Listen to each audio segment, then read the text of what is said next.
What's up, co-reporters? Welcome back to my channel. Teen Mom Next Chapter star Cheyenne Floyd is being sued, and I am saddened for her. I understand that this is just something that happens in the car insurance world, but it just still kind of shakes me up to hear that this woman who survived her car with herself, her husband, and their children being shot at like 12 times is now being sued because she crashed into a car in order to escape the barrage of bullets. Doesn't that sound just so like heart wrenching to you?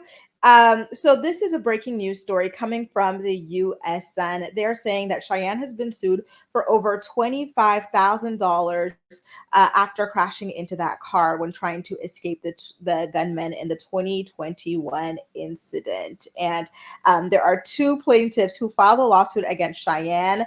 And the good news, though, about this horrible case is that Cheyenne is not the only person being sued. In fact, the gunman is also being sued, not shot, sorry, but sued for even causing this problem in the first place. And so this lawsuit was actually filed in June of this year as well. So, the lawsuit, according to the U.S. Sun, is for motor vehicle property damage and personal injury. The people suing them are claiming that they suffered wage loss, loss of use of property, hospital and medical expenses, general damages, property damage, loss of earning capacity, and other damages.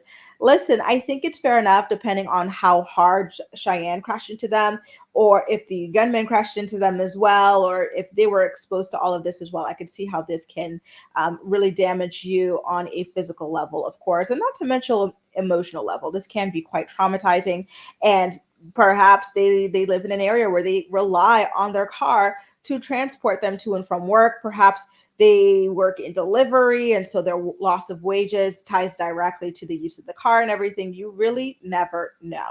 So these court papers are alleging, and I quote, plaintiffs believe and rely on the belief that defendant allegedly shot at the vehicle driven by defendant Cheyenne Floyd, which may have contributed to the automobile collision. So the shooter, um, the plaintiff, sorry, was stopped at the intersection waiting for a red light when his vehicle was rear-ended by the defendant's vehicle.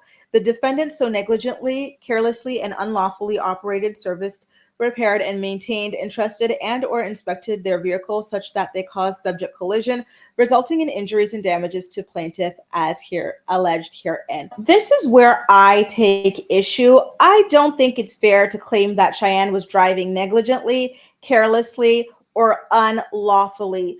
What happened to her was a freak situation. She did the best she could. She was in panic mode, fight or flight mode. So her crashing into this car to me is not proof of negligence, carelessness, or anything like that. In fact, I actually think it's quite cruel to describe it as such. It really is unfair, and it's dirty, in my opinion.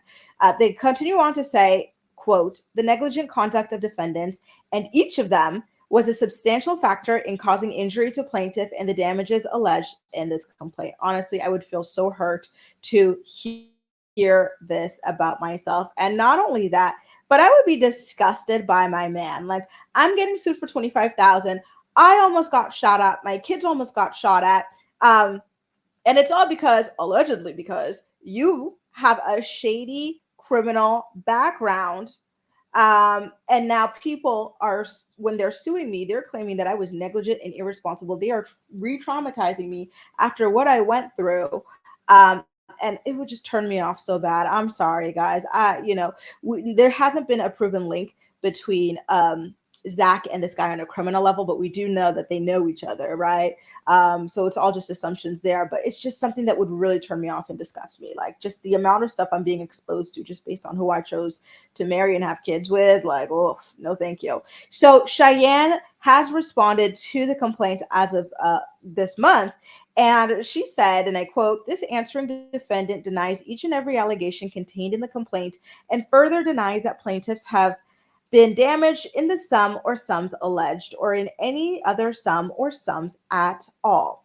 If plaintiff suffered or sustained any damages as alleged in the complaint, those damages were approximately caused and contributed to by persons other than this answering defendant, including but not limited to DOE defendants. The liability of all defendants and responsible parties, named or unnamed, should be apportioned according to their relative degrees of fault, and the liability of this answering defendant should be reduced accordingly. So she's not having it. She is not paying that 25 grand.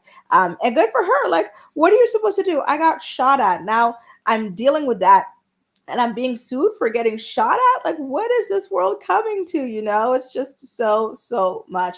So there's going to be a trial set for December 4th, which is just under 2 months from now. And it's not going to be a jury trial or anything like that. But alas, this is going to, reach that phase.